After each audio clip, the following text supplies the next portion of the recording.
Hey, what is up, everyone? Today we got a pretty unique story. It's narrated by Frederick Surrey. Get cozy and watch till the end, guys. There are warriors in the Imperium of man whose names are never spoken aloud.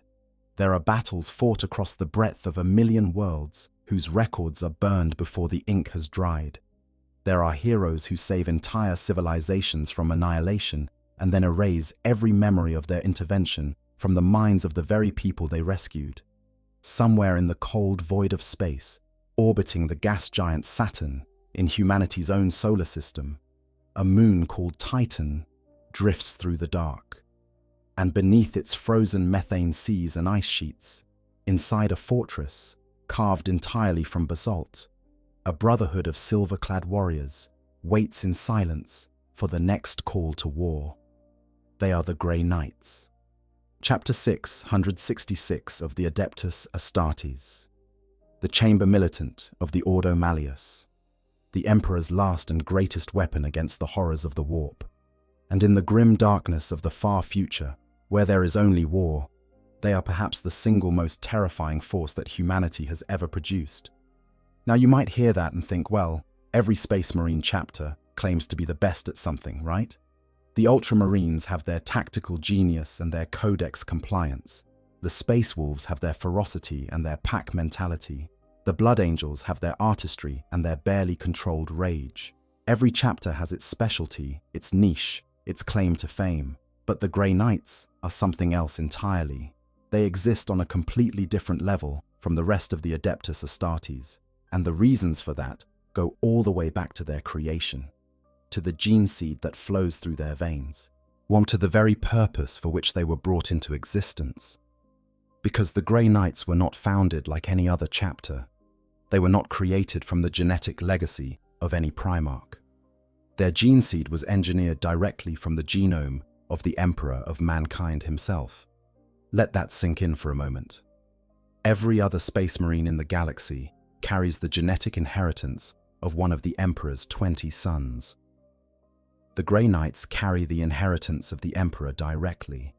They are, in a very real sense, the closest thing the Imperium has to the Emperor's own personal warriors, crafted from his own essence for a single, terrible purpose: to fight the demons of the warp wherever they manifest, to banish them back to the hellish dimension from which they came, and to ensure that the corruption of chaos never gains a permanent foothold in the material realm.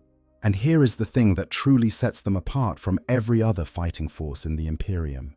Every single Grey Knight, from the lowest battle brother to the supreme Grand Master himself, is a psyker. Every one of them can wield the powers of the warp, bending that treacherous energy to their will and using it as a weapon against the very entities that call the warp their home. In most Space Marine chapters, a psyker is a rare and carefully watched individual. Most chapters might have a handful of librarians among their 1,000 battle brothers, warriors who have been trained to channel psychic energy under strict supervision and constant vigilance.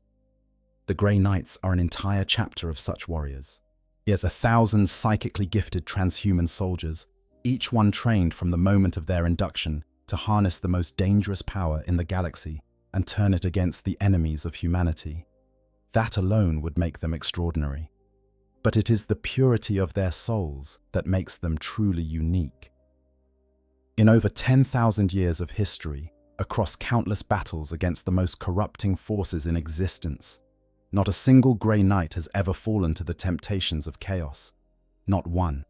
Every other institution in the Imperium, including the other Space Marine chapters, has suffered defections and corruptions over the millennia. Entire legions turned traitor during the Horus Heresy. But the Grey Knights have remained incorruptible, their spirits so fortified by their training, their gene seed, and their faith, that not even the most powerful demon can find purchase in their souls. That is the standard against which all other warriors of the Imperium are measured. That is the benchmark of purity.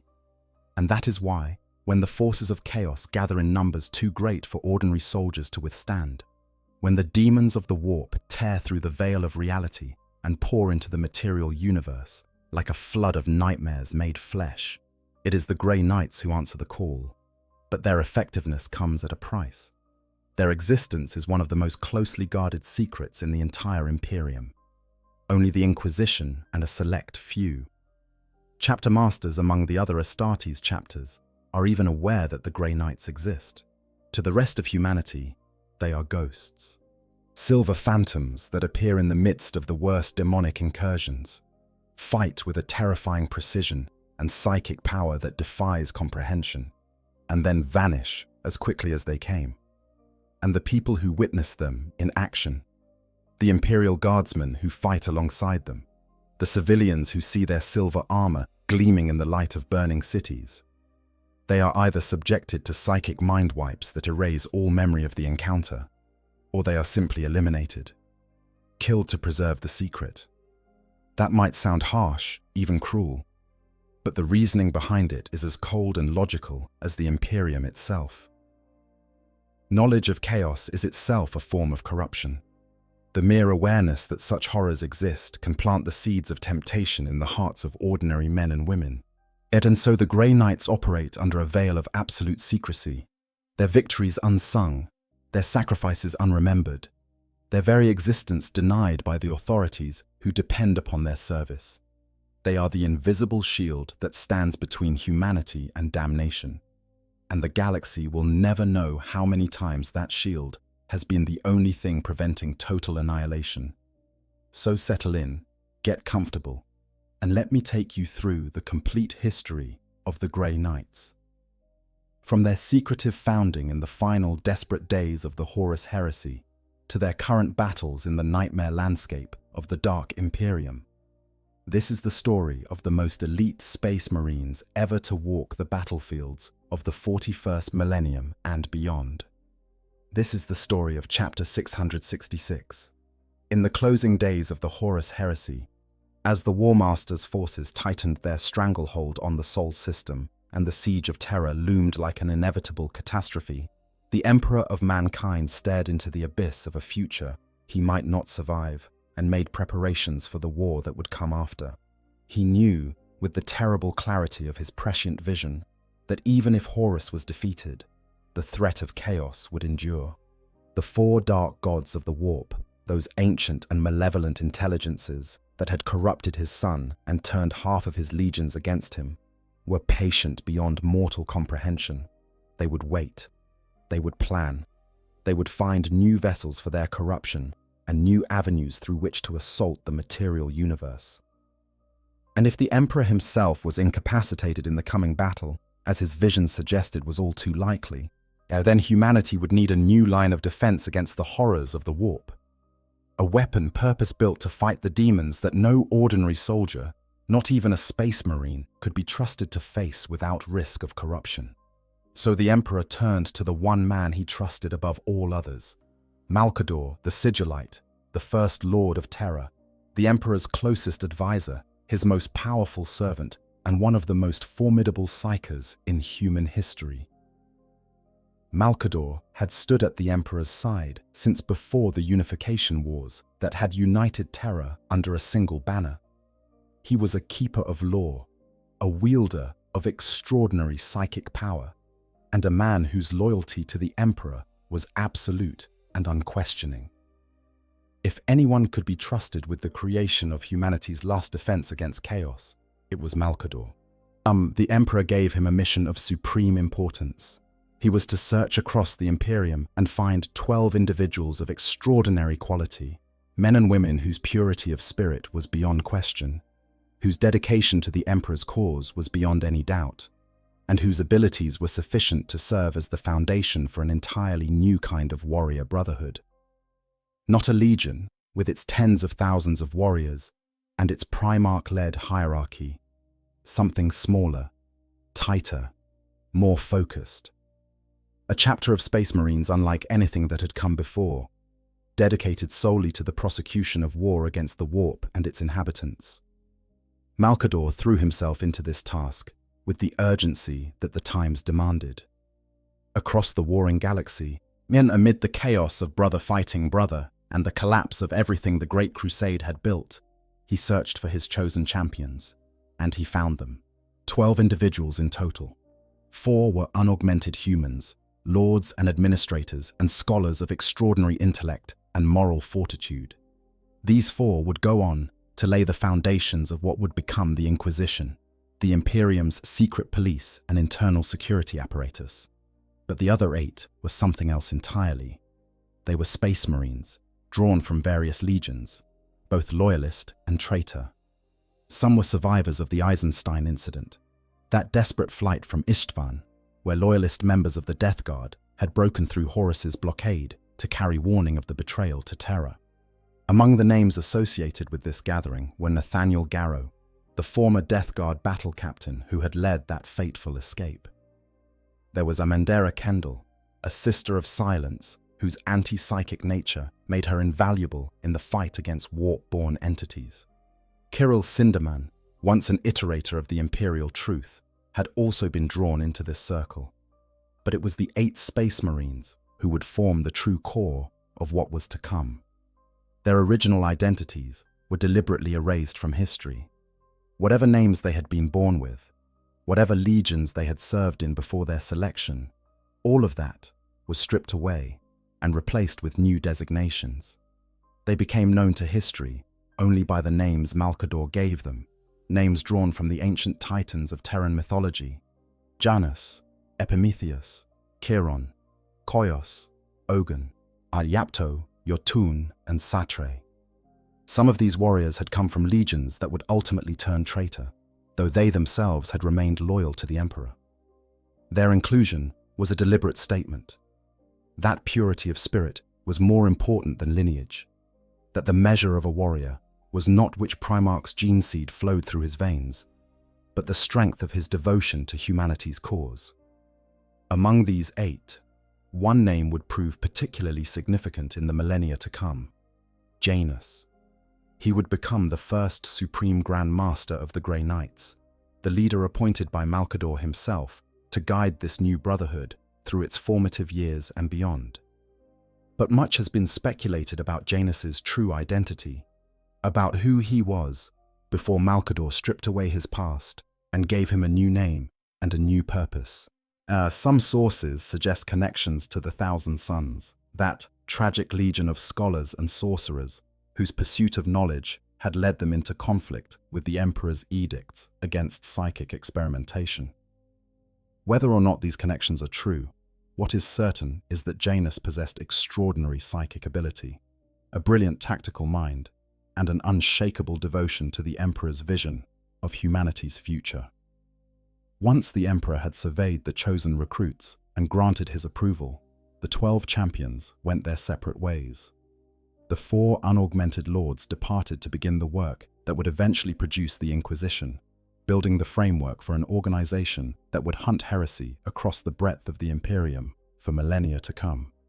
The 8 Space Marines, along with Malkador himself, made their way to Saturn's moon of Titan, where a very different destiny awaited them. Picture Titan as it was in those final, terrible days before the siege of Terra. Saturn's largest moon, a frozen world of methane seas and ice sheets, orbiting far from the warmth of Sol and shrouded in an atmosphere so thick that only specialized sensors could penetrate its veil. Not the kind of place you would expect to find the birth of humanity's greatest weapon against the forces of chaos.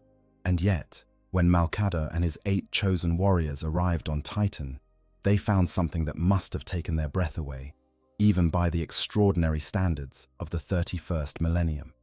A fortress monastery had already been constructed, carved entirely from basalt.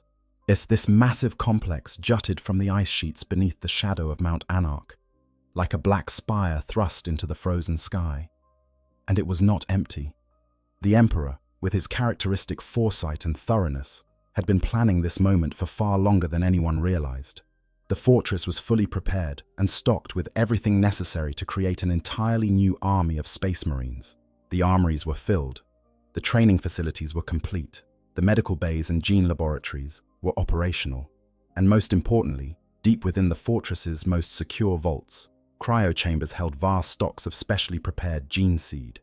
Not gene seed harvested from any of the 20 Primarchs, as was the case with every other Space Marine chapter in existence, This gene seed had been engineered directly from the Emperor's own genome.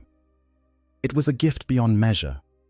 Those who would be implanted with it would carry within their very flesh an echo of the master of mankind himself, a connection to the most powerful psyche in human history, and the being whose will had shaped the Imperium. This gene seed would grant its recipients psychic abilities far beyond what most space marines could hope to achieve, along with a spiritual resilience that would make them all but immune to the corruption of chaos. It was the Emperor's final contingency plan, his insurance policy against the darkness that he knew was coming. But the gene seed alone was not enough. You need bodies to put it in, minds to train, spirits to forge. And so the fortress was also populated with hundreds of thousands of carefully selected recruits drawn from across the galaxy. Some were raw and untrained, young men whose psychic potential had been identified by the Emperor's agents and who had been spirited away to Titan without explanation. Others were more seasoned, selected in secret from among the ranks of the loyalist legions, warriors who had already proven their worth in battle, and whose mental fortitude had been judged sufficient to withstand the rigors of what was to come. All of them had been screened with extraordinary thoroughness, their minds probed to the deepest levels to ensure that not the slightest trace of chaos corruption lurked within their thoughts or their souls. Malcador surveyed this army in waiting, this raw material from which he would forge humanity's silvered blade, and he knew that time was short. Events on Terra were reaching their climax. The War Master's forces were closing in, and the Emperor would soon need every ally he could muster for the final confrontation. Malcador could not stay on Titan. He had to return to Terra, to stand at the Emperor's side in the coming battle, a battle from which he knew he might not return. And so he made his arrangements with the efficiency and decisiveness that had characterized his entire service to the Emperor. He appointed Janus as the leader of the Eight, giving him the title of Supreme Grand Master and charging him with the responsibility of continuing the work that Malcador had begun. The Eight would oversee the transformation of those hundreds of thousands of recruits into a fighting force the likes of which the galaxy had never seen. They would build the traditions, the rituals, the doctrine, and the culture of this new chapter from the ground up, guided by the principles that the Emperor and Malcador had laid down for them. And then Malcador performed one final act, perhaps the greatest feat of psychic power he had ever achieved. He hid Titan. Not just concealed it with stealth fields or sensor-dampening technology, though the fortress certainly had those capabilities. Number Malcador literally pushed the entire moon out of phase with reality, encasing it in a pocket of the warp itself, shielded by macrogellar fields and protective ceremonies of extraordinary complexity. Titan vanished from the material universe. Whilst one moment it was there, a cold, grey presence in Saturn's orbital procession. The next, it was gone, as if it had never existed. To anyone observing from the outside, the moon had simply disappeared. Horus and his forces, even if they had thought to look for it, would have found nothing. Titan was hidden in the most unlikely of places, inside the very dimension from whose inhabitants the Grey Knights were being created to fight. While the final battles of the heresy raged across the Sol system, while the traitor legions besieged Terra itself, and the Emperor faced his traitorous son aboard the War Master's battle barge, Titan existed in a bubble of stability within the roiling madness of the warp. Protected by its Geller fields and the psychic wards that Malcador had woven around it, the fortress monastery became a crucible in which the Grey Knights were forged. The 8 original warriors trained their recruits with relentless intensity, pushing them through physical and psychic challenges that would have destroyed lesser beings. The gene seed was implanted, the surgical modifications completed, the psychic abilities awakened and refined. And time, that capricious dimension within the warp where the normal rules of causality hold no sway, played its part as well. While only years passed in real space, decades slipped by within Titan's warp-shielded sanctuary. When the moon finally re-emerged into the material universe, emerging back into its orbit around Saturn, as if it had simply been away on an extended journey. It was not the same place that had departed, and 8 space marines and hundreds of thousands of raw recruits had entered the warp. A full chapter of 1,000 fully trained Grey Knights emerged. The timing of Titan's return was remarkable. The Horus heresy had ended. The Emperor was interred upon the Golden Throne.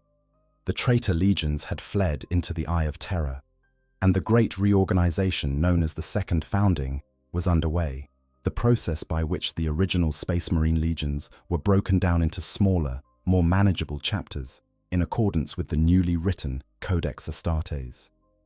The Inquisition, now fully formed from the foundations laid by those 4 lords whom Malcador had selected, was overseeing this process, and it was the Inquisitor Lords, those very same individuals who had been part of Malcador's original 12, who quietly slipped the Grey Knights into the records of the Second Founding.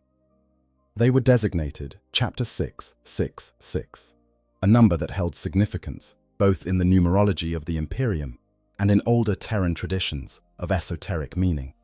At the time, barely 400 chapters had been formally commissioned, so the designation stood out if anyone cared to look closely enough. But in the administrative chaos of the Second Founding, with so many new chapters being created and documented simultaneously, the addition of one more went largely unnoticed. And so the Grey Knights took their place in the order of battle of the Imperium of Man. But they were unlike any other chapter that had been created before, or would be created after. While other chapters served under the authority of the Adeptus Terra, or maintained varying degrees of independence, the Grey Knights were embedded within the Inquisition itself, serving as the chamber militant of the Ordo Malleus, the branch of the Inquisition dedicated specifically to combating demonic threats. Their existence was classified at the highest possible level.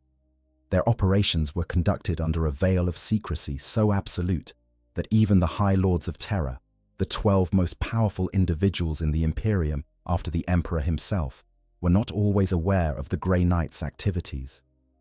They were ghosts within the machinery of the Imperium, silent guardians, unknown heroes, the last wall between humanity and the endless hunger of the warp. To understand the Grey Knights, you first have to understand their home. Because the Citadel of Titan is not just a fortress monastery. It is a world unto itself, a labyrinth of sacred spaces and forbidden vaults that reflects the dual nature of the chapter it shelters. Part cathedral, part prison, part arsenal of the most dangerous knowledge in the Imperium. The Citadel itself sits at the base of Mount Anak, its black basalt walls rising from Titan's frozen surface like the prow of a ship cutting through an ocean of ice. From a distance, it looks like a single massive structure, a jagged dark spire bristling with macro cannons and lance turrets aimed at the void. But that exterior conceals a complex that extends deep beneath the surface, burrowing into the moon's crust in a network of tunnels, chambers, and vaults that has been expanded and refined over 10,000 years. If the fortress is designed not just for defense against external threats, but for containment of the internal ones, because the Grey Knights do not just fight demons, they also study them. They catalogue their names, their habits, their weaknesses.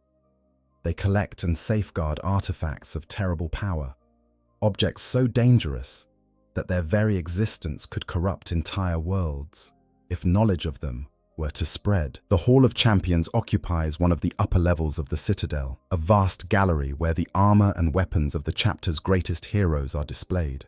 Walking through this hall is like walking through a timeline of the chapter's history, each set of silver armor and each nemesis weapon telling the story of a battle fought and a horror vanquished.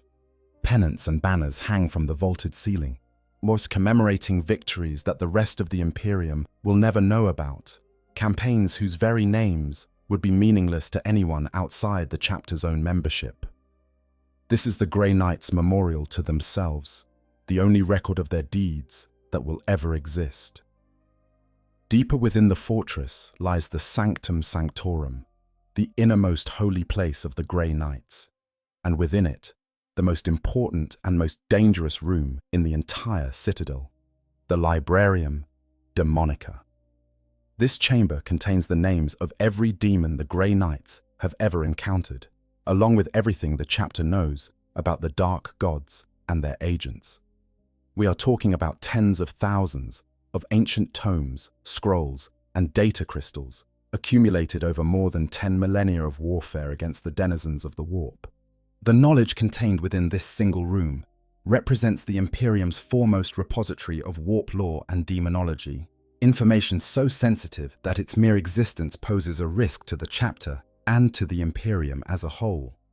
If the enemies of the Grey Knights were even to learn that the Librarium Demonica existed, it could spell doom for the chapter. And so the room is protected with layers of security that border on the paranoid. Adamantium walls, floor and ceiling, meters thick. Esoteric wards of psychic power, layers of void shielding. A single access passage barred by 3 separate doors, the first of which is a hulking blast door heavy enough to resist continuous melter-fire, sealed with a cipher lock with virtually infinite combinations. To reach the knowledge within, one must pass through defenses that would challenge an invading army.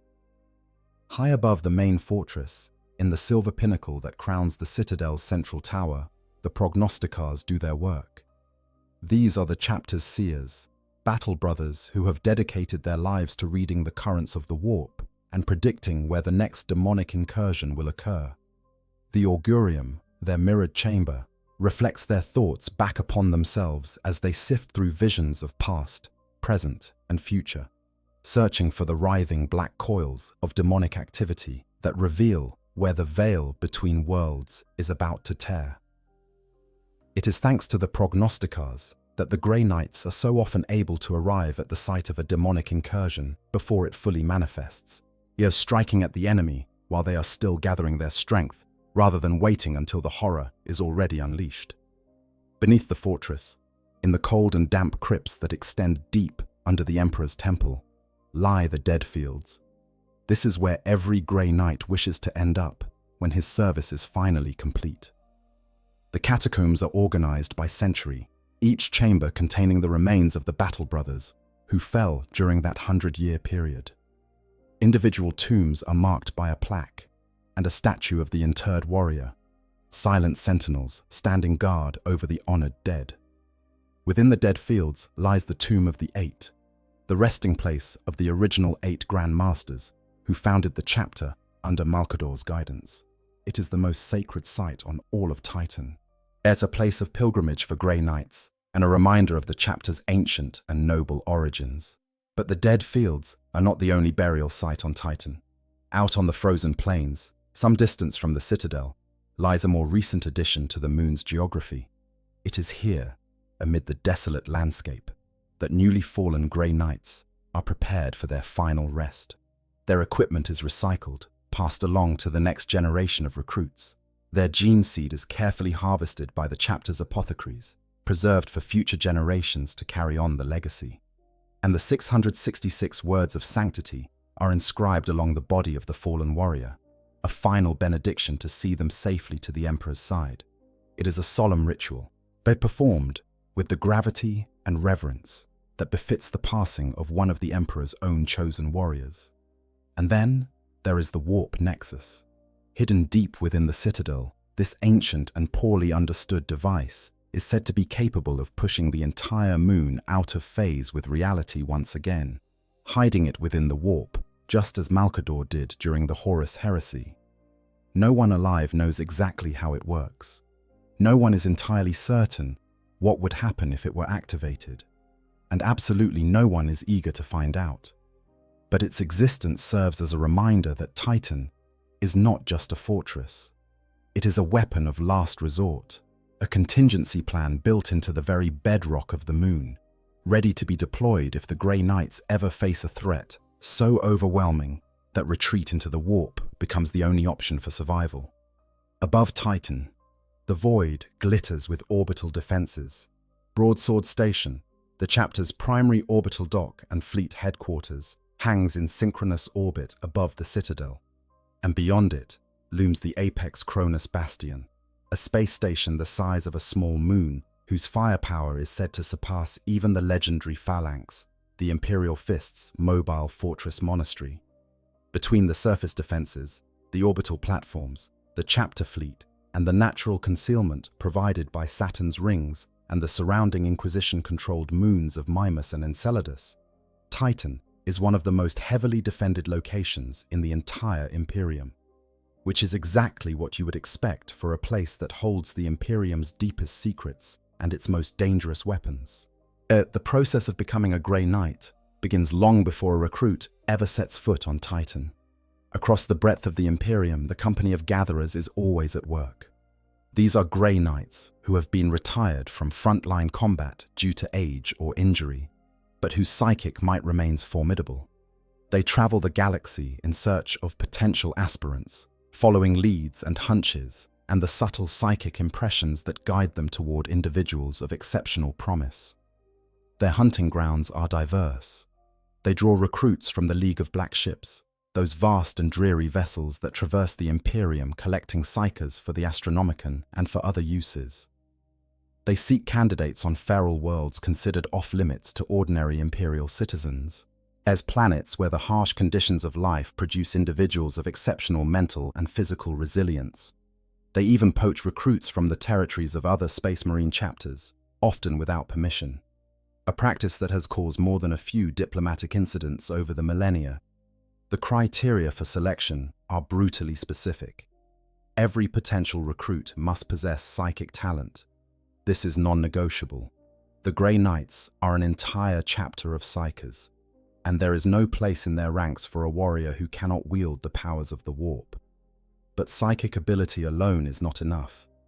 The recruit must also demonstrate extraordinary physical and mental fortitude, a strength of spirit that will allow them to endure the most terrible ordeals imaginable without breaking.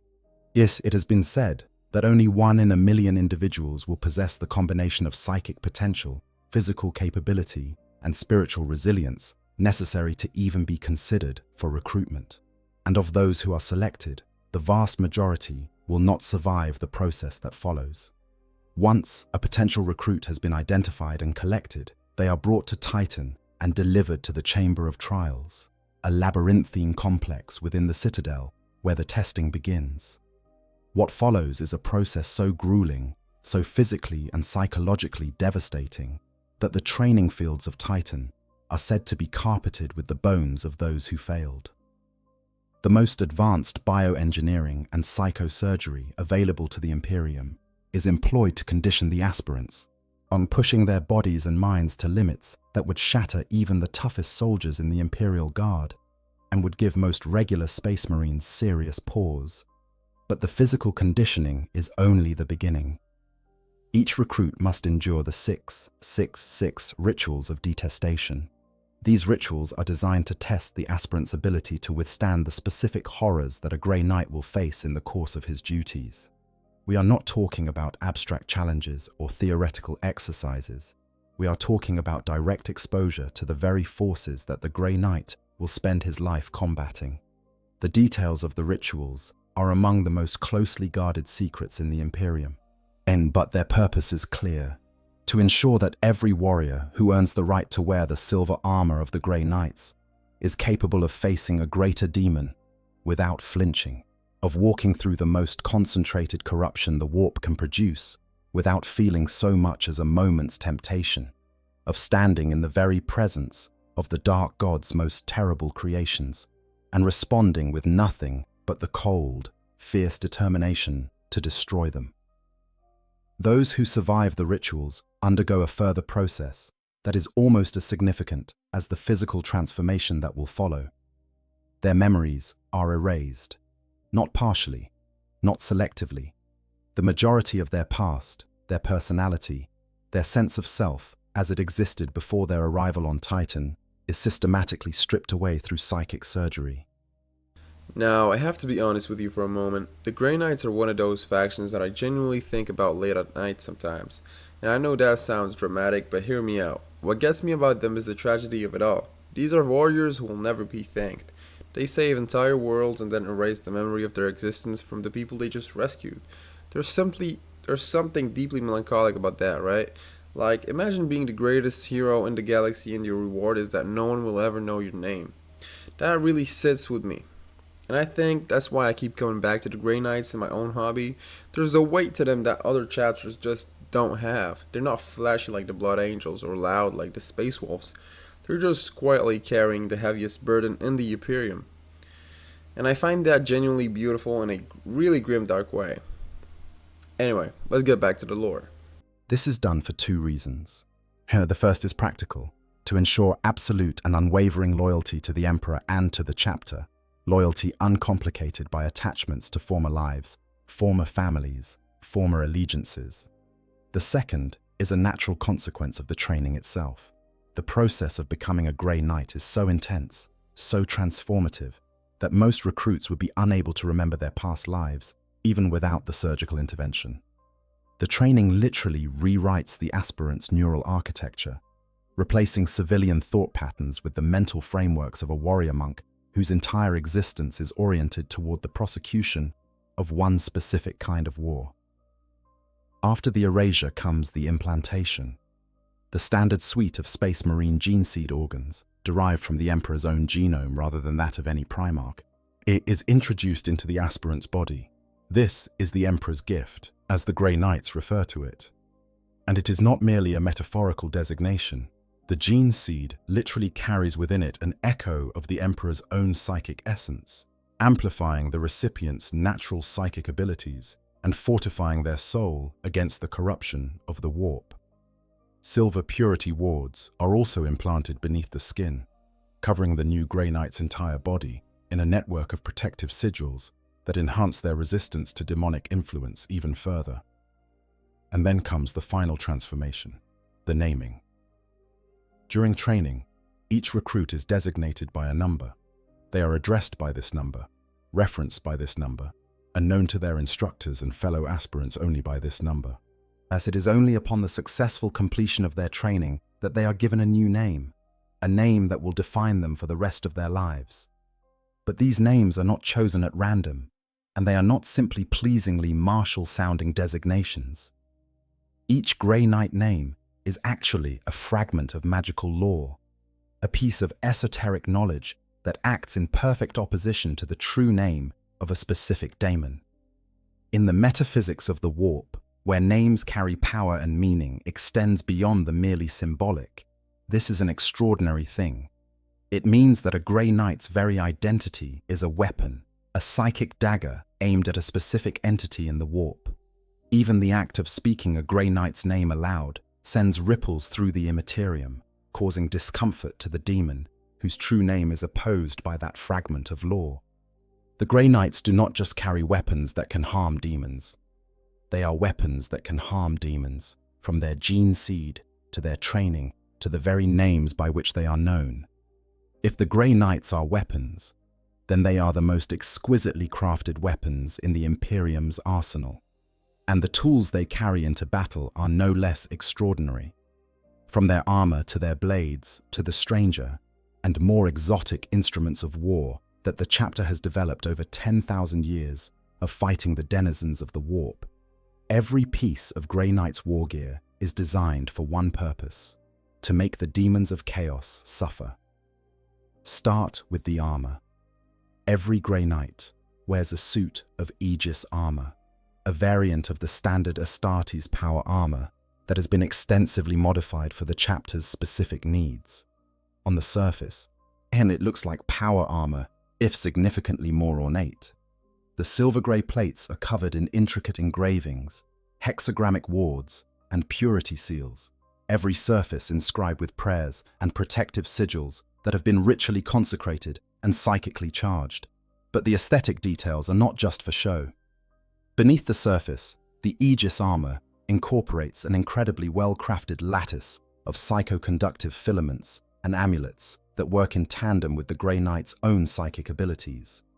This combination creates an effect known as the Aegis, a halo of protective psychic energy that surrounds the wearer and makes him profoundly resistant to the effects of the warp. Demons find the very presence of a Grey Knight in Aegis armor to be deeply unsettling, even painful. The armor's psychic resonance loosens their grip on the material realm, making it harder for them to maintain their physical forms and fight at full effectiveness. And through the shrouding, the psychically charged nature of the armor confounds the perception of any enemy, making it more difficult for them to target the Grey Knight or predict his movements. But the armor is just the beginning. The signature weapon of the Grey Knights is the Nemesis Force weapon, and it comes in more varieties than you might expect. Every Nemesis weapon houses a psi matrix that is attuned to the unique psyche of its wielder, meaning that the power of the weapon directly corresponds to the psychic talent of the Grey Knight carrying it. In the hands of a strong psyker, a Nemesis weapon blazes with psychic energy. It's every strike carrying the force of the wielder's mind as well as his arm. Against daemons, this makes it absolutely devastating. A single well-placed blow from a Nemesis weapon can destabilize the demonic core of a warp entity, unraveling the psychic bonds that hold it together and banishing it back to the Imperium. The most common variant is the Nemesis Force Sword. It is a blade of tempered iron, flecked with shards of silver and inset with ancient runes of demon slaying. Advanced power field generators are contained within the hilt, surrounding the blade with a destructive energy field that can cut through almost any material. The Nemesis Force halberd extends the reach of the weapon. Its two-handed adamantium haft, topped with an iron and silver blade that allows a Grey Knight to strike his enemy before coming within reach of the creature's own weapons. In close quarters fighting against demons, those extra inches of reach can mean the difference between a clean banishment and a gruesome death.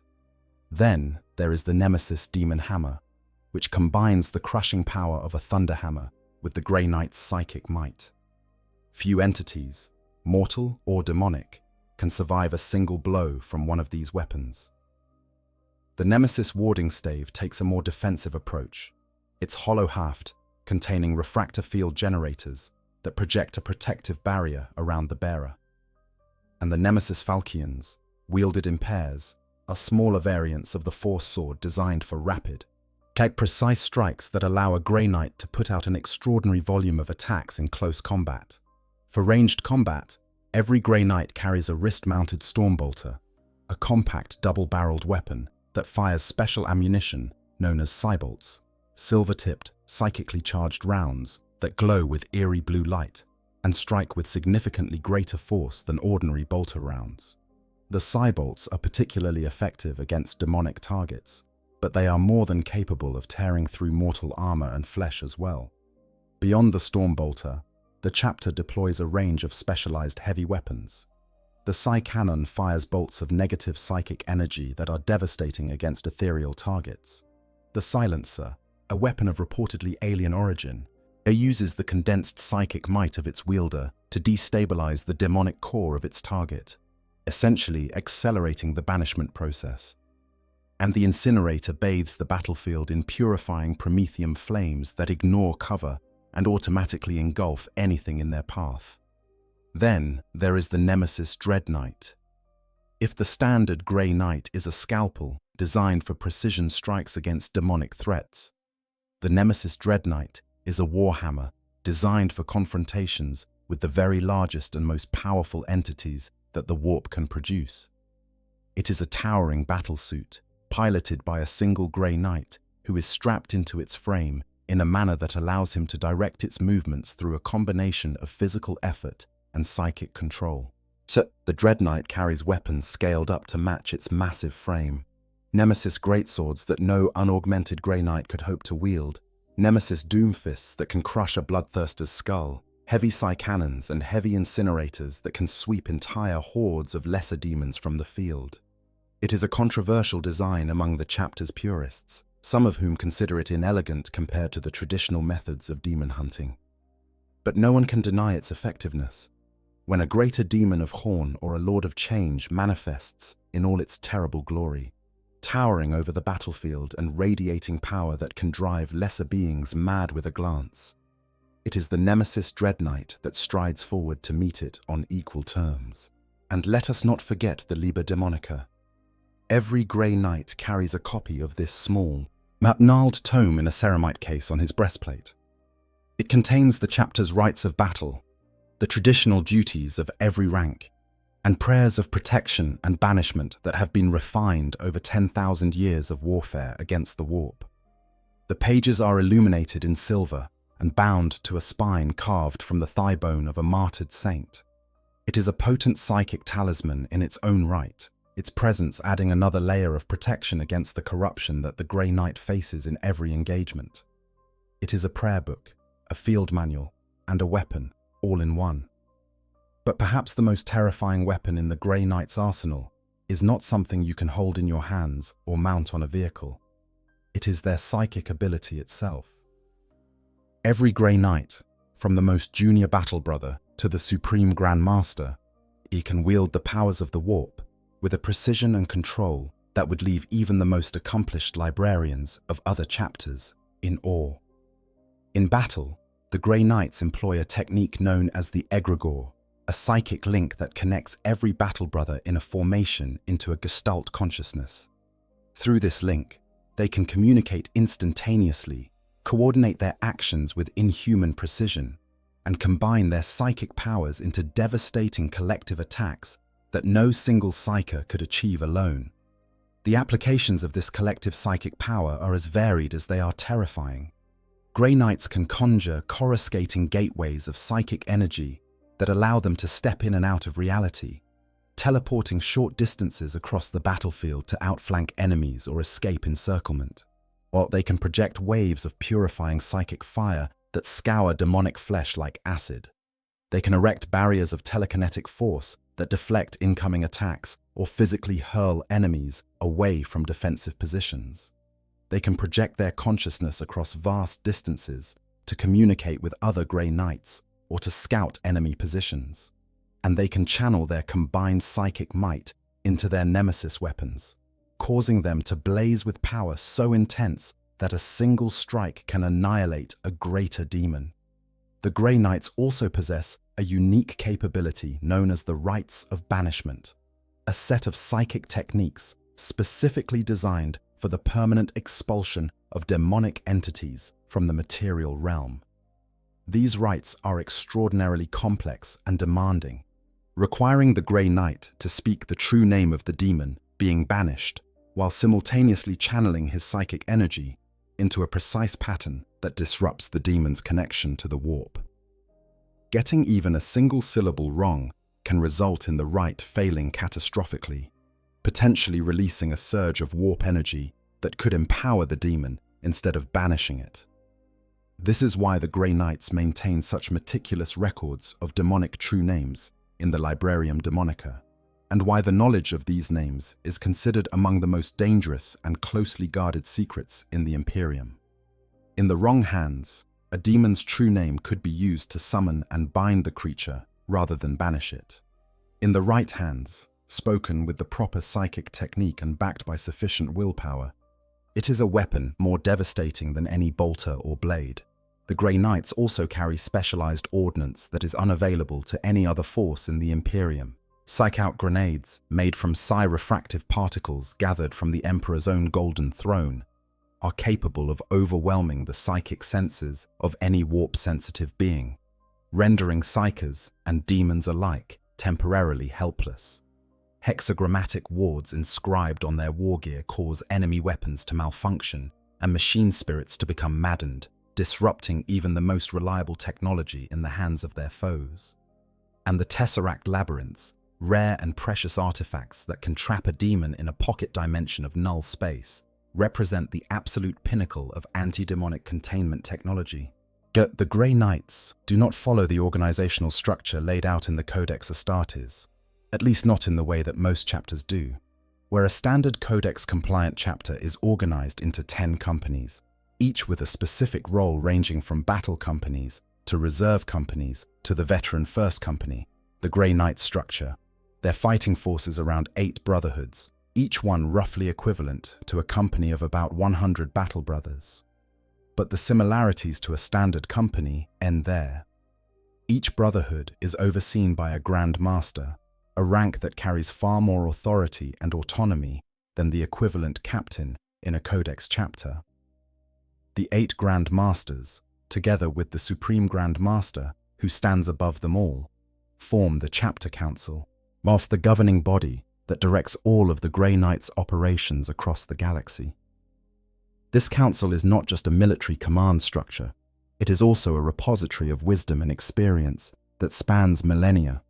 The Grand Masters are among the most accomplished warriors and psychers in the Imperium, each one responsible for a specific aspect of the chapter's operations, in addition to leading their brotherhood in battle. One might oversee the chapter fleet. Another might be responsible for the armory and the maintenance of the chapter's war gear. A third might serve as the primary liaison with the Ordo Malleus, coordinating the chapter's activities with the broader inquisitorial apparatus. This division of responsibilities ensures that the chapter operates as a smoothly functioning whole, and even when its brotherhoods are scattered across the galaxy responding to separate demonic incursions. The 8 brotherhoods themselves are known by names that carry the weight of tradition and history. The Swordbearers, the Blades of Victory, the Wardmakers, the Prescient Brethren, the Preservers, the Rapiers, the Exactors, and the Silver Blades. Each brotherhood has its own character, its own traditions, its own preferred tactics and specializations.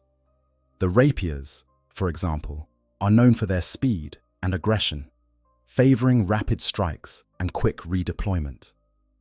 The Preservers are masters of defensive warfare, excelling at holding ground and protecting vulnerable assets.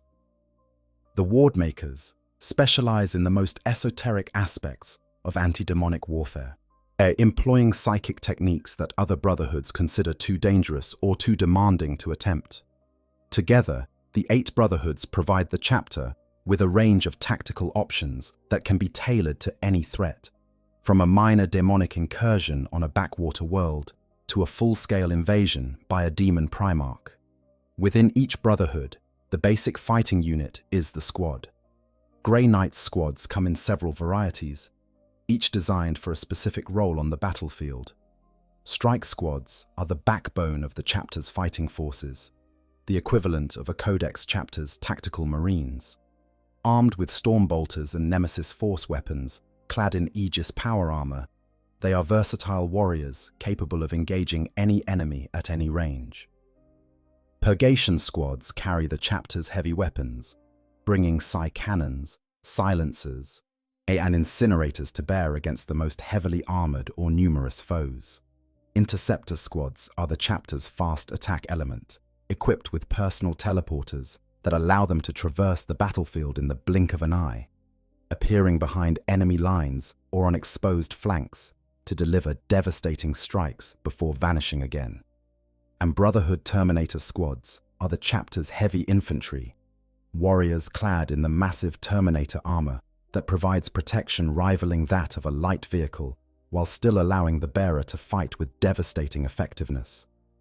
But the most distinctive elements of the Grey Knights organization are the 2 specialized orders that exist outside the standard Brotherhood structure, the Purifiers and the Paladins.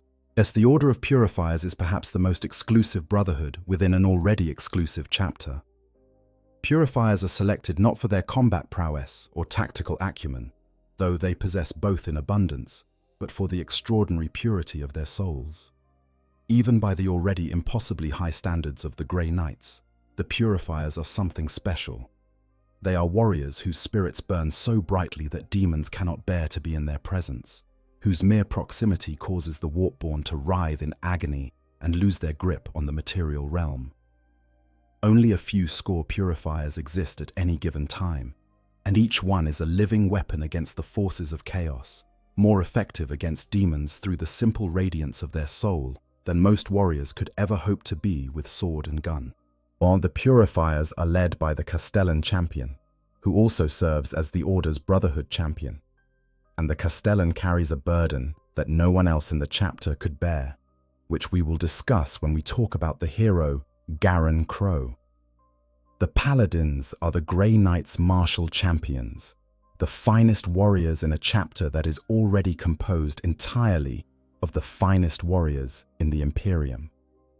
Where the Purifiers represent the spiritual elite, The paladins represent the martial elite. To join their ranks, a Grey Knight must complete a series of quests that would give most Space Marine veterans nightmares. The aspirant must enter the haunted caverns beneath Mount Anarch without the protection of his armor and survive against the warp-spawned beasts that dwell within. And he must hunt down and destroy one of each of the 4 types of demon herald, those powerful servants of the chaos gods who command the lesser demons in battle and return with proof of the creature's destruction.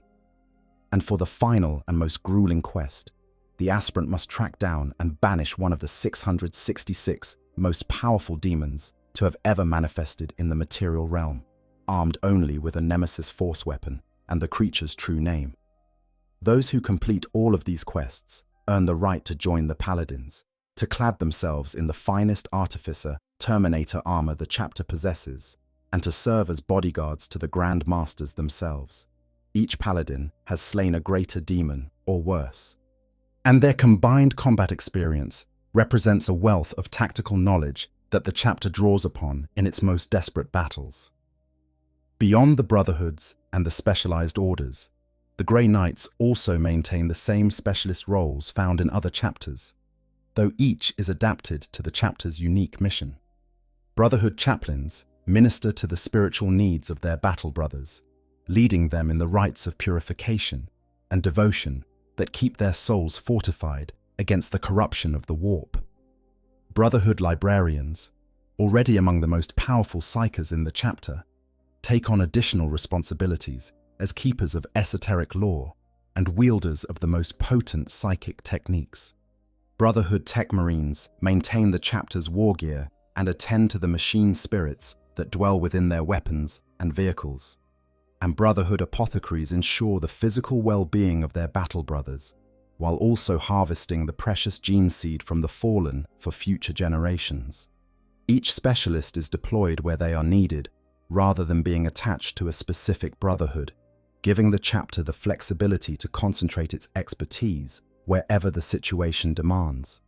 At the apex of this entire structure sits the Supreme Grand Master, the leader of the entire Grey Knights chapter.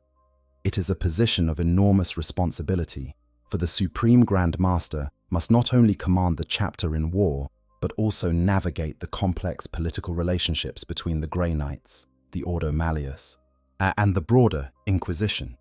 He must make the difficult decisions about which demonic incursions to respond to and which to leave to lesser forces. He must manage the chapter's resources, always scarce given the small size of the force and the vast scale of the threats it faces. And he must serve as a member of the inner conclave of the Inquisition, lending his voice and his authority to the councils that shape the Imperium's response to the threat of chaos. It is a lonely burden, carried by warriors of extraordinary capability and unwavering devotion. Of all the battles the Grey Knights have fought across 10,000 years of unrecorded history, few have been as consequential or as costly as the First War for Armageddon. It was a conflict that tested the Grey Knights to their absolute limit, which produced some of the chapter's most celebrated heroes, and set in motion a chain of events that would leave scars on the chapter's honor and its relationships with other imperial institutions for centuries to come. It began, as so many imperial catastrophes do, in the Eye of Terror. The forces of chaos that dwelt within that roiling warp storm were normally content to fight among themselves, the followers of the 4 dark gods, locked in an eternal competition for supremacy that kept them too busy to threaten the Imperium in any organized fashion. But in the middle of the 5th century of the 41st millennium, something changed. Angron, the demon primarch of the World Eaters, the traitor son who had been transformed into a demon prince of Khorne during the Horus Heresy, had spent millennia gathering his scattered legion. The World Eaters had been shattered as a cohesive fighting force after the Battle of Scalathrax, when the infamous Khan the Betrayer had turned on his own brothers in a frenzy of bloodlust. But Angron, patient in the way that only an immortal being sustained by the rage of a god of war can be patient, had slowly drawn them back together. And when a massive space hulk, the devourer of stars, drifted into the orbit of his demon world, he saw his opportunity. The space hulk was enormous, large enough to carry a huge invasion force. Angron loaded it with 4 companies of World Eaters Chaos Space Marines, accompanied by a demonic host of staggering proportions, and launched it into the warp. The capricious currents of that nether realm carried the invasion force to the Imperial hive world of Armageddon in 444 MN41, a strategically vital planet in the Segmentum Solar. Before the defenders could organize an effective response, Angron and his forces made planetfall. The early stages of the invasion were devastating. Angron himself was a terrifying presence on the battlefield, a towering monster of rage and hate, a demon primarch whose very existence warped reality around him. Where he walked, the air itself seemed to bleed. Where he fought, the ground cracked and shuddered under the weight of his fury. The local planetary defense forces, brave as they were, could do nothing to slow the advance. Hive cities that had stood for centuries fell in hours. The population fled in panic. Those who could, while those who could not, were slaughtered or worse, their deaths fueling the warp energies that sustained Angron's physical form in the material realm. Yeah, but the Imperium did not leave Armageddon to its fate. Logan Grimnar, the great wolf of the Space Wolves, was in the sector with his great company, and he responded to the crisis with the ferocity and decisiveness for which his chapter was legendary. Grimnar's commanding presence and personal charisma rallied the terrified defenders, organizing them into a coherent fighting force that could at least slow the chaos advance. Massive battles erupted along the planet's rivers and in its jungles, with the Space Wolves hurling themselves at the enemy with characteristic abandon. Grimnar himself led armored assaults that punched deep into the World Eater lines, inflicting heavy casualties before withdrawing to draw the enraged berserkers into prepared ambushes. The Space Wolves fought with a fury that matched the World Eaters blow for blow, at holding the line through sheer determination and tactical skill. But Grimnar and his Space Wolves were buying time, not winning the war. Angron was too powerful, his demonic host too numerous, for conventional forces to defeat. The demon Primarch's advance was slowed by his need to erect monuments to Khorne at regular intervals, bloody constructions of bone and brass that sustained his connection to the warp and maintained his physical form in the material realm. When the nearby warp storms that bolstered his power would lull, the Imperial forces gained precious hours to fortify their positions. But everyone knew it was only a matter of time before Angron reached the planet's major population centers and unleashed a slaughter that would make everything that had come before look like a minor skirmish. And then the Grey Knights arrived. A full brotherhood of 109 Grey Knights deployed to Armageddon, led by Brother Captain Taramar Aurelian.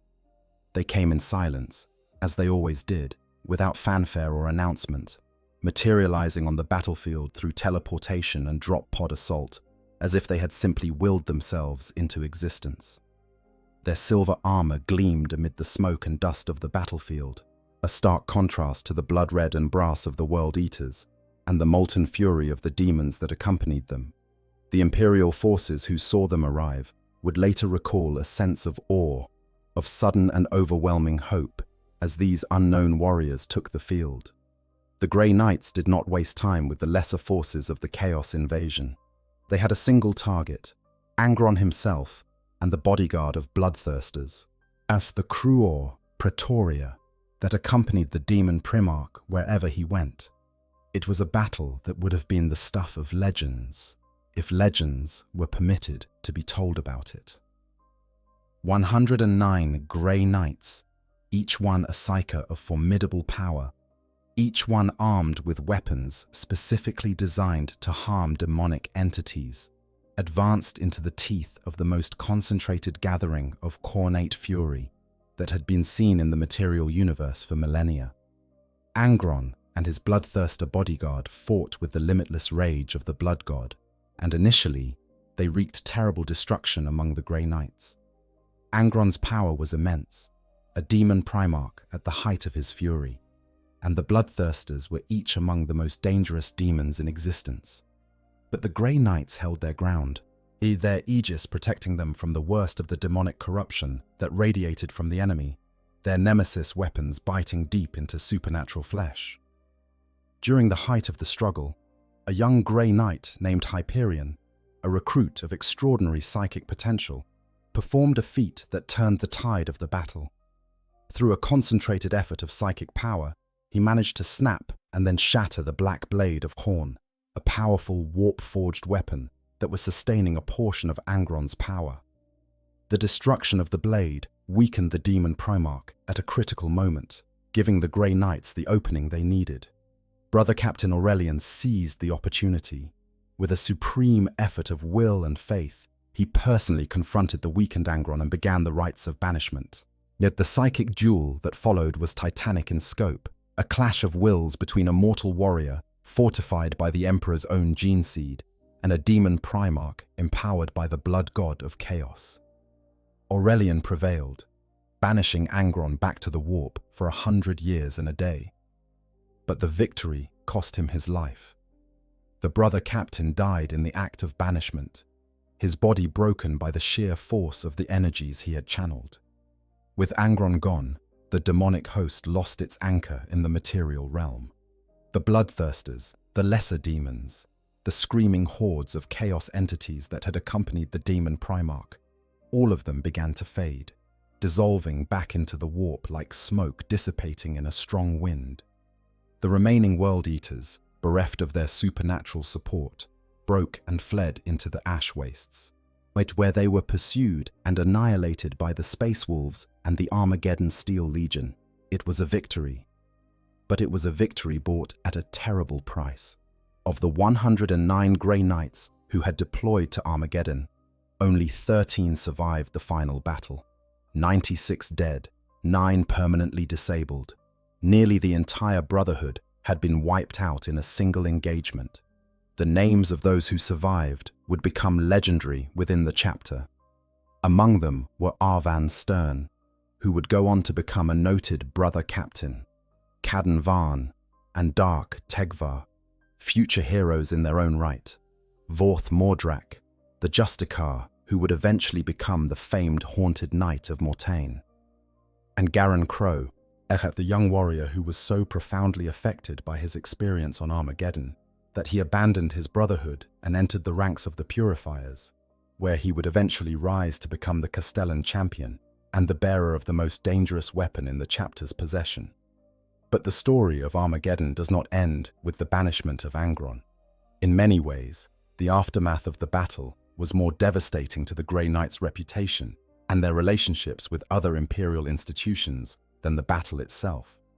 The issue was secrecy, specifically the Inquisition's absolute and inflexible commitment to maintaining the secrecy surrounding the existence of chaos, the demons of the warp, and the Grey Knights themselves. The people of Armageddon, soldiers and civilians alike, they had witnessed things that no ordinary imperial citizen was supposed to know about. They had seen daemons manifest in the material realm. They had fought alongside the mysterious silver-clad warriors of the Grey Knights. They had experienced firsthand the reality of chaos and the threat it posed to humanity. And according to the Inquisition's protocols, that knowledge could not be allowed to spread.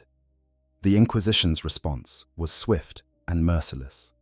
Every survivor of the campaign, who was not a space marine, was to be sterilized and placed in forced labor camps, their knowledge of what they had witnessed isolated from the general population. The planet itself was to be recolonized with people from other regions of space, people who had no knowledge of the war that had been fought there. The history of the First War for Armageddon was to be systematically erased, scrubbed from every archive and every record, until even the inhabitants of Armageddon themselves believed that only 2 wars had ever been fought on their world. The Grey Knights, following orders from the Ordo Malleus, were instrumental in carrying out these purges. Their strike cruisers took up positions in orbit around Armageddon, and when the first troop transport carrying Imperial Guard survivors attempted to leave the system, it was destroyed by fire from the Grey Knights' vessel, Carabela. Billions of people across Armageddon and the surrounding systems were subjected to the Inquisition's purges.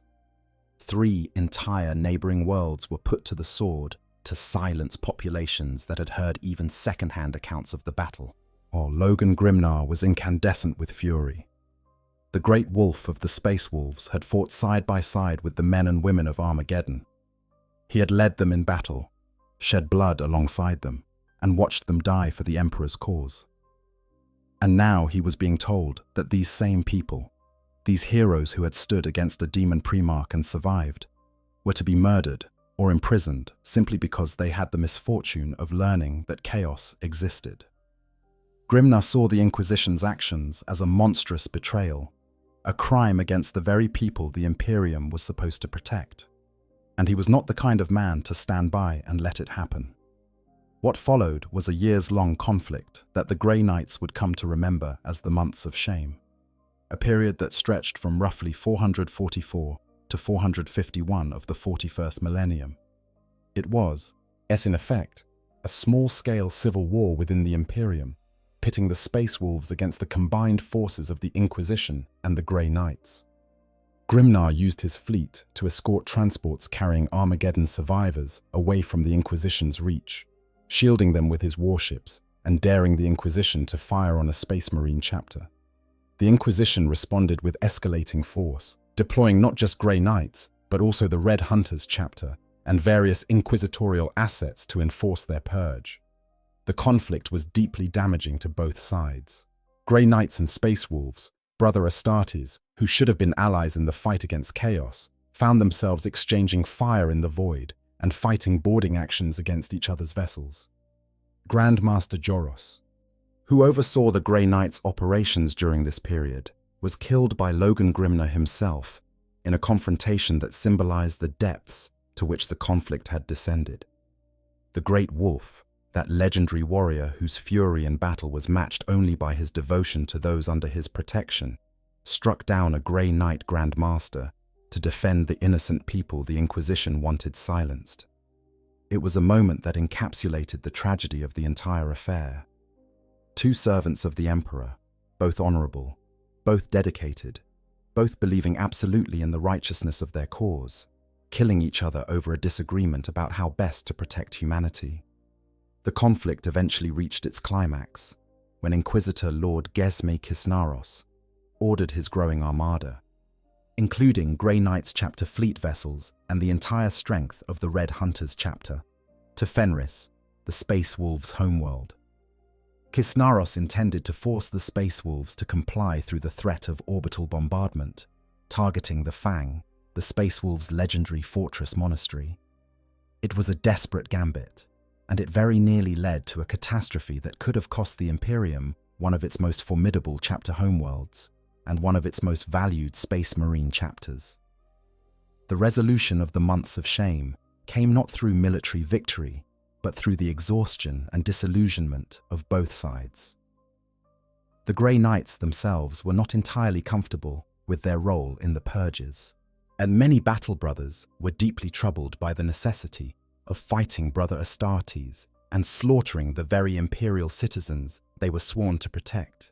The Months of Shame left scars on the chapter that took centuries to heal, and the enmity of the Space Wolves was something the Grey Knights would have to live with for the foreseeable future. Grimnar never forgave them.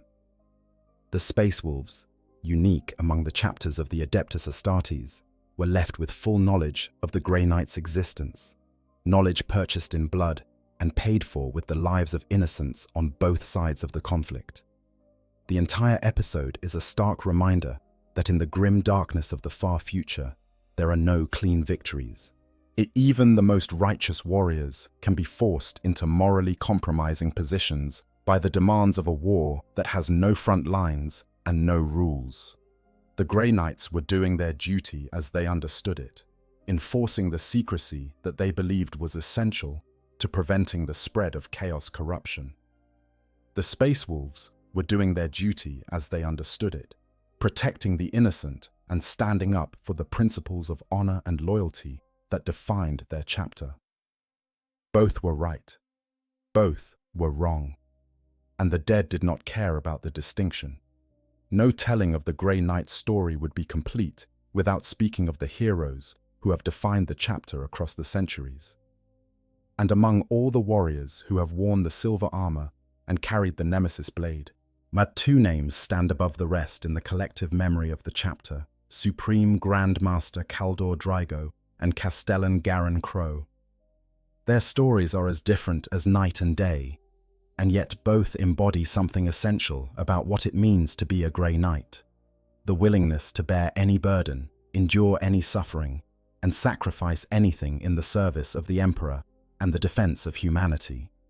Kaldor Drygo's story begins not with glory, but with a single act of extraordinary courage on the world of Akralam, in the closing years of the 8th century of the 41st millennium. At the time, Drygo was a simple battle brother serving in the Third Brotherhood, just one warrior among many, with no particular reputation and no special distinction. But when the demon prince Makar the Reborn launched an attack on Akralam, and seeking to claim it as a throne world from which he could carve an empire, Drygo found himself in the thick of the fighting, and in the final, desperate moments of that battle, it was Drygo who dealt the killing blow to Makar, banishing the demon prince back to the warp. It was a feat that earned the young battle brother immediate recognition and marked him as a warrior of exceptional promise.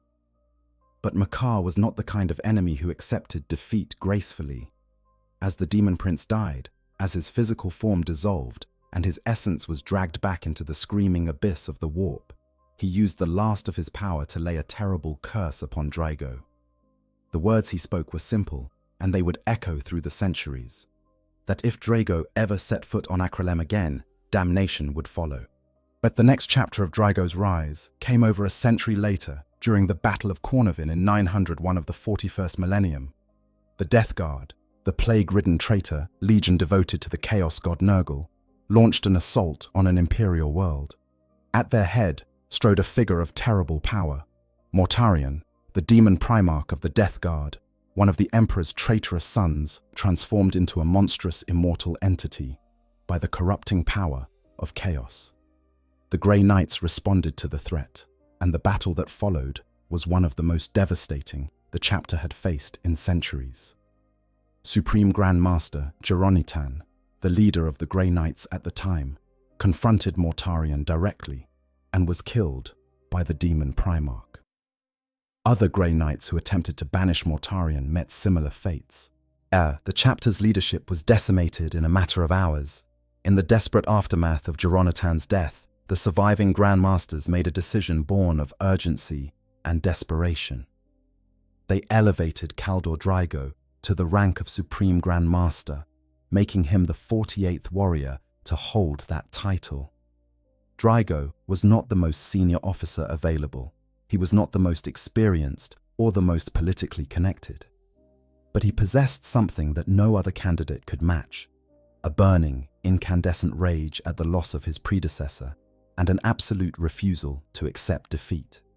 Taking up the Titansword, the legendary blade that had been passed down from Supreme Grand Master to Supreme Grand Master since the chapter's founding, Drygo threw himself at the weakened Mortarion. The Titansword itself deserved a moment's attention. And according to legend, the Emperor forged the blade during the Unification Wars on Terra, teaching a favored general how to use his mind to trigger its terrible powers. It had passed through the hands of champions during the Great Crusade, and when Malcador took the first Grey Knights to Titan, he carried it with him as a gift to the newly founded chapter. Renamed the Titansword by Janus, the first Supreme Grand Master, the blade had to be psychically attuned to each new master before its true killing power could be unleashed. Also known by the names Mind's Edge, Foebane, and Life Drinker, it was one of the most powerful weapons in the Grey Knight's arsenal, and in Drygo's hands, it became an instrument of terrible vengeance. Drygo fought Mortarion with a fury that surprised even the demon primarch. Weakened by the efforts of the Grey Knights who had fallen before him, Mortarion was unable to withstand Drygo's assault. The Supreme Grand Master drove the demon primarch to his knees with the Titansword, and then, in a final act of defiance that sent shockwaves through the Imperium, Drygo carved the name of his fallen predecessor, Geronitan, into Mortarion's very heart. The act was more than symbolic. In the metaphysics of the warp, where names and symbols carry genuine power, it was an insult of the highest order. a wound that would not heal, a scar that would fester in the demon Primarch's corrupted flesh for eternity. Mortarion was banished back to the warp, but the humiliation of that defeat, of having the name of a mortal carved into his immortal form, was something the demon Primarch would never forgive or forget. But Drygo's greatest trial was yet to come. 200 years to the day after he had first banished Makar on Akralem, the demon prince returned, fulfilling the curse he had laid upon Drygo all those centuries ago. Drygo, determined to face his destiny alone, forbade his battle brothers from accompanying him and travelled to Akralem by himself. He found the world once again overrun with demons, Makar's forces pouring through a warp rift that had torn open in the planet's sky. Drygo fought his way through the demonic horde with nothing but his Titan Zord and his storm shield, cutting a path toward Makar with the relentless determination that had defined his entire career. When the two finally clashed, the battle was cataclysmic. Drygo and Makar fought with everything they had.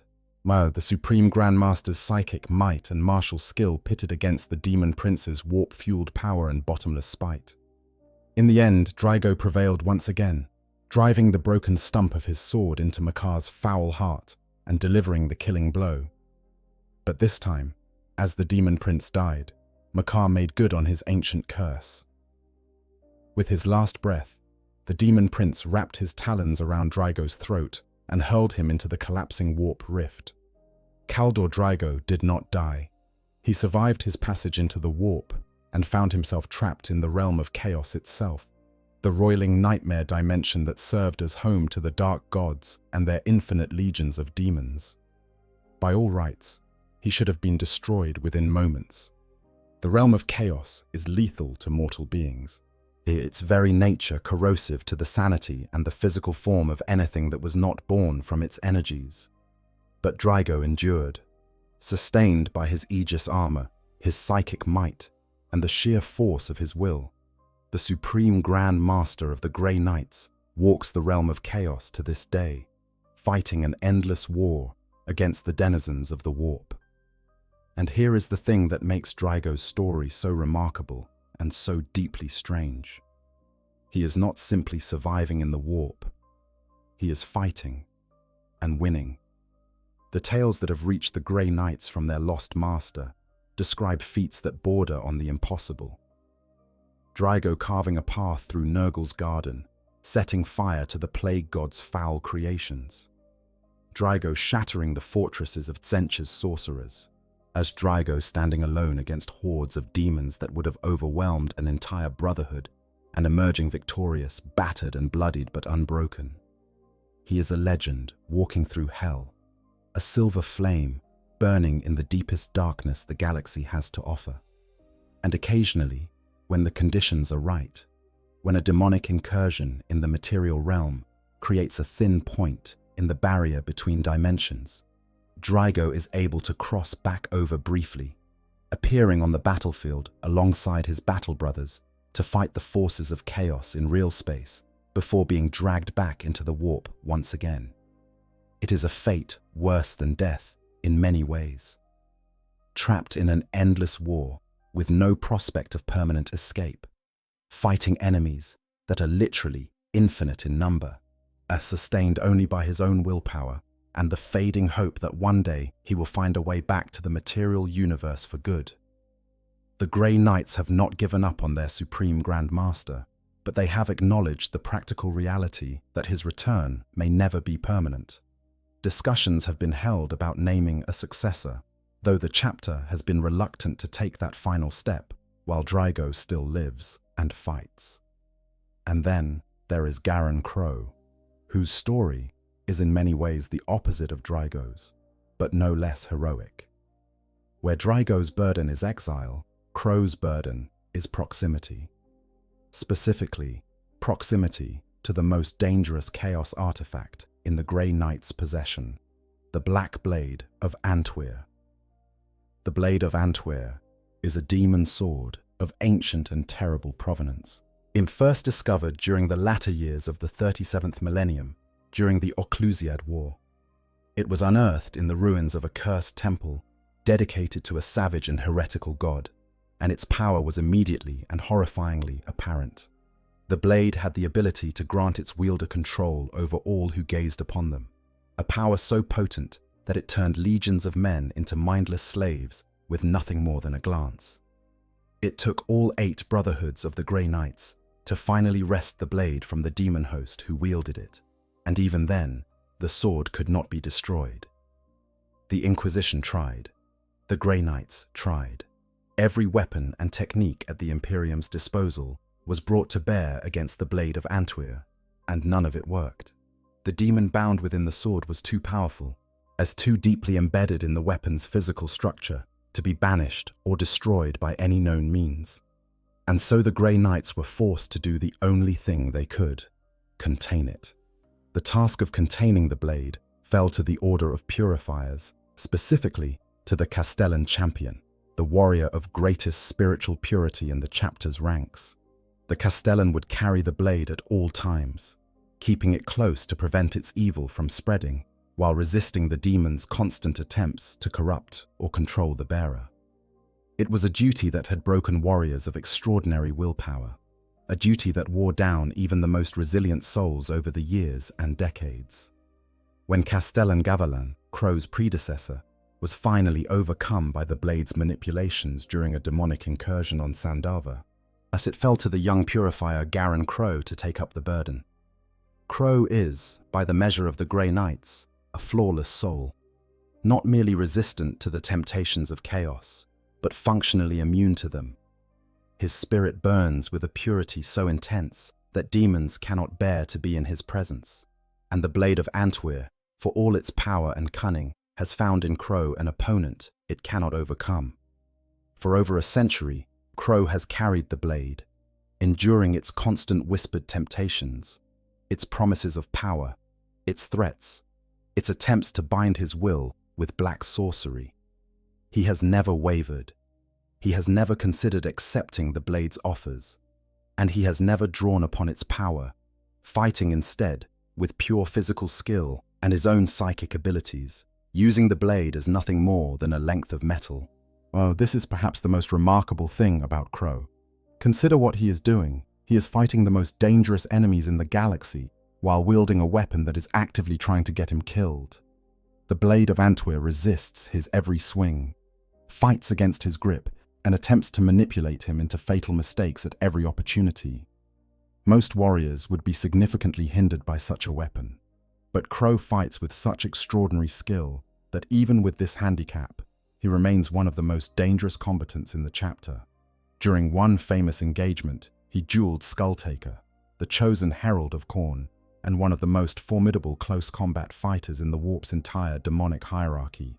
The duel lasted for hours, Crow matching the demon blow for blow, while the blade of Antwer screamed and raged against his grip, and it ended with the demon banished and the Grey Knights victorious. Crow never used the blade's power. He never accepted its help. He won through pure skill, pure will, and pure faith. Beyond Drygo and Crow, the Grey Knights have produced many other heroes of note. Aldrich Voldus, the Warden of the Librarius and Grand Master of the Third Brotherhood, wielded the Malleus Argyrum, a nemesis demon hammer of extraordinary power, and played a crucial role in the defense of Terra during the Terran Crusade. Arvan Stern, the brother captain who survived Armageddon and went on to decades of distinguished service, became one of the chapter's most respected commanders. Hyperion, the young battle brother whose psychic power shattered a warp-forged blade during the First War for Armageddon, earned the title the Blade Breaker and became a warrior of considerable renown in his own right. Each of these heroes, and the countless others whose names are known only within the chapter's own records, represents the best of what the Grey Knights aspire to be: warriors of purity, skill, and unwavering devotion, fighting an endless war against the darkest forces in the galaxy so that the rest of humanity might live in ignorance of the horrors that threaten them. At what is believed to be the end of the 41st millennium, the galaxy was torn apart. The 13th Black Crusade of Abaddon, the Despoiler, the culmination of 10,000 years of planning and warfare, succeeded where all previous attempts had failed. Cardia, and the fortress world that had stood as the Imperium's bulwark against the Eye of Terror for millennia was destroyed. And in the wake of its destruction, the Cicatrix Maledictum, the Great Rift, tore open across the galaxy like a wound in the fabric of reality itself. A scar of warp energy stretching from one end of Imperial space to the other, it effectively split the Imperium in two, creating the Imperium Sanctus on one side, still connected to the light of the Astronomicon, and the Imperium Nihilus on the other, cut off and alone in a darkness illuminated only by the fitful glow of warp storms and the fires of war. For the Grey Knights, the opening of the Great Rift was both their darkest hour and their finest. The scale of the demonic invasion that followed the Rift's opening was unprecedented in the history of the Imperium. Legions of demons poured through the barrier between dimensions in numbers never before seen, manifesting on worlds across the galaxy in incursions that dwarfed anything the Grey Knights had faced in 10,000 years of service. Every brotherhood was deployed. Every battle brother who could hold a weapon was sent to war. The Grey Knights fought on dozens of fronts simultaneously. Their small numbers stretched to the breaking point as they tried to stem a tide that seemed to grow larger with every passing day. On Terra itself, the heart of the Imperium, demons manifested within sight of the Imperial Palace. During the Terran Crusade, as Robert Guilliman, the resurrected Primarch of the Ultramarines, fought his way back to the throne world to assume command of the Imperium's defense, the Grey Knights were at the forefront of the fighting. The Battle of Lionsgate saw Grey Knights fighting alongside the Adeptus Custodes and the Sisters of Silence. Three of the Emperor's most elite forces united against waves of cornate demons that assaulted the very walls of the Imperial Palace. It was a battle of staggering intensity, and the Grey Knights acquitted themselves with the honor and effectiveness that 10,000 years of training and sacrifice had prepared them for. But the aftermath of the Great Rift's opening brought challenges that went beyond the purely military. The Grey Knights were forced, in some of their most desperate campaigns, to annihilate billions of Imperial citizens who had been exposed to demonic corruption on a scale that made traditional containment impossible. And entire worlds were subjected to exterminatus, burned clean of all life to prevent the spread of chaos taint. It was the months of shame all over again, but on a galactic scale, the terrible calculus of a war, where the survival of humanity as a whole sometimes requires the sacrifice of billions of individual human beings. In the age of the Dark Imperium, the Grey Knights find themselves overwhelmed in a way they have never experienced before. The number of fresh warp storms and demonic outbreaks exceeds anything in the chapter's recorded history.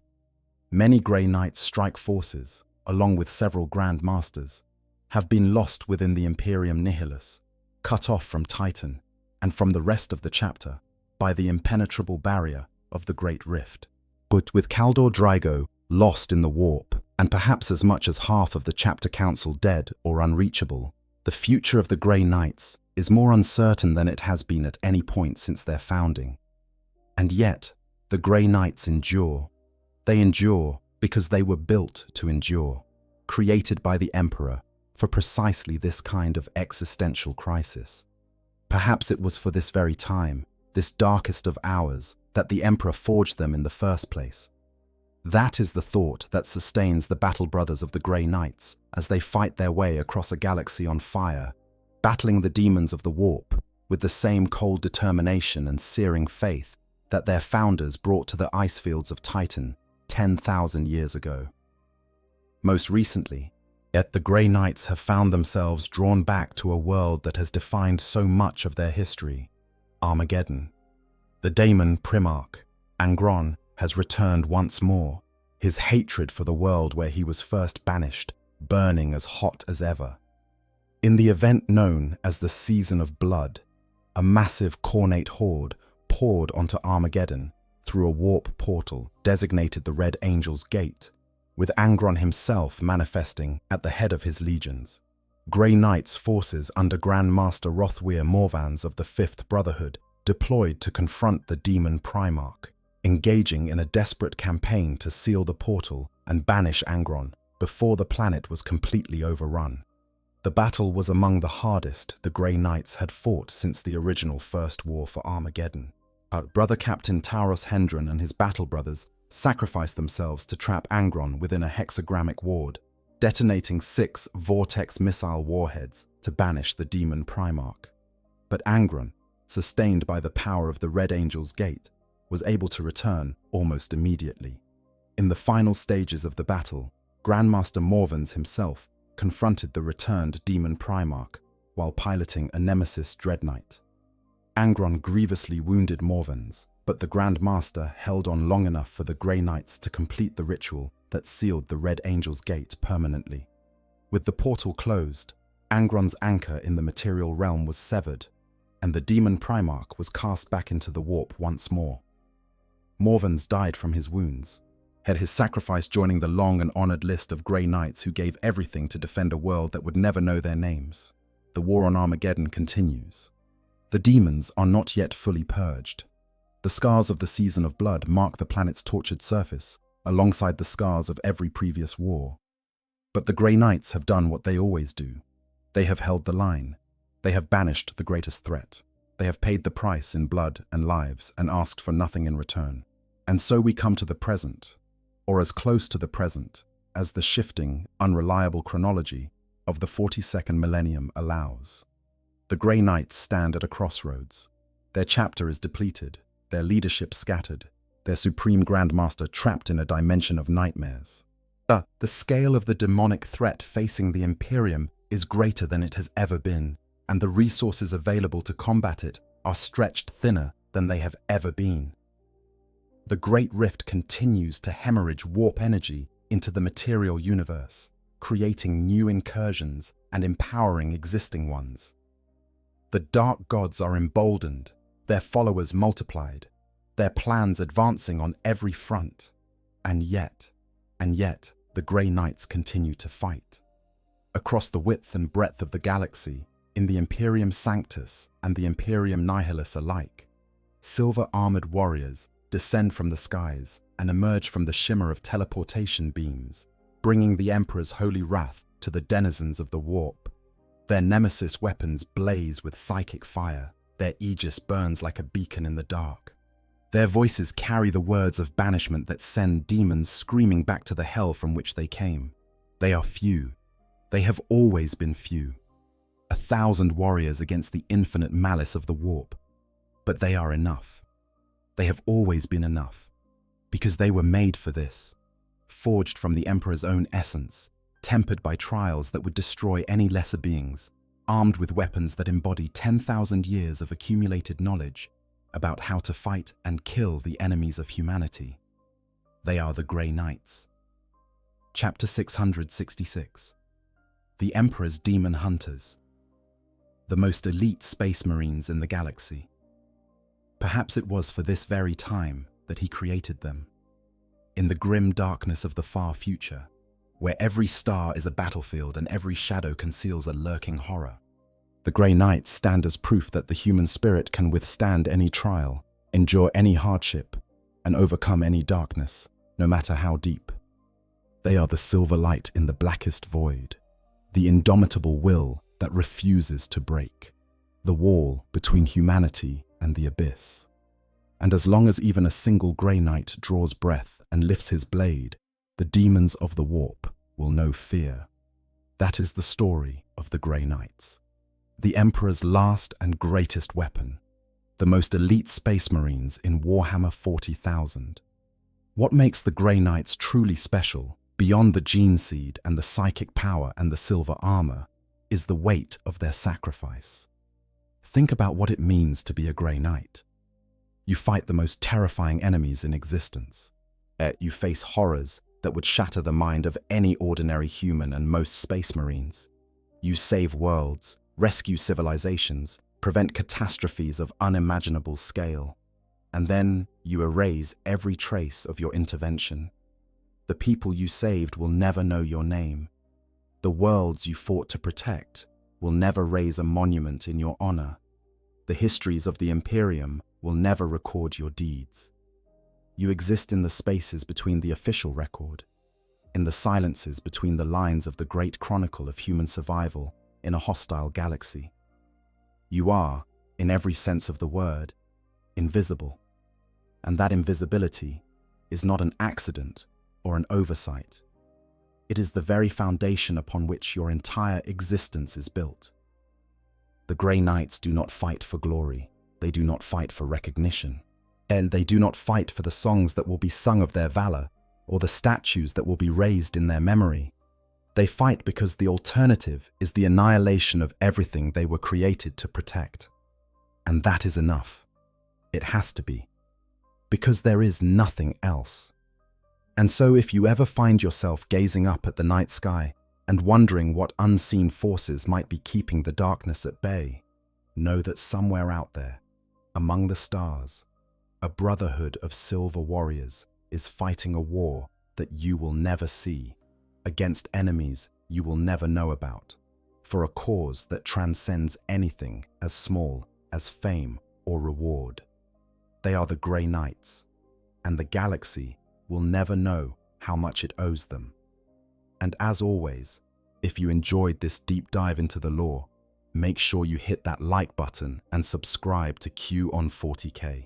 Leave a comment below and let me know which aspect of the Grey Knights you find the most fascinating. Is it their secretive origins, their mind-shattering recruitment process, the tragic heroism of Kaldor Drago wandering alone through the realm of chaos, the silent determination of Garen Crow carrying a weapon that wants him dead? Or is it something else entirely? I love hearing from you all, and your suggestions help shape the content I create. Until next time, stay curious, stay comfortable, and the Emperor protects. I hope you guys enjoyed the story. Make sure to hit the subscribe, like, share button, whatever you want. Give me some feedback if there's any. And yeah, sleep well.